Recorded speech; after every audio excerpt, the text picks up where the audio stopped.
Jizzaxga yana 2 Plus Shakman X5000 hamda yarim tirkamalar.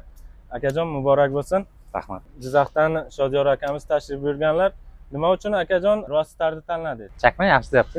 Endi tanlash nima? Boshqa salonlarda avtomobillarga qaraganda qo'shimcha полоса движатель, sensor управления datchik deydimi, o'sha passajirskiy sidina воздушный ekan. 3 tomonlama plyuslari bor ekan. Hisoblasa $1000 oshib ketyapti. Qolgan salonlarga qaraganda ancha kelishtirib berishdi, xudo xolasa. Qolganlarga ham tavsiya qilasizmi? Tavsiya qilamiz endi. Rahmat akajon. Ishlaringizga omad, bundan ham ishlaringiz bardavom bo'lsin.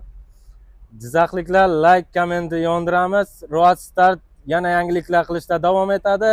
Roadstar Trans sifatli, ishonchli va samarali.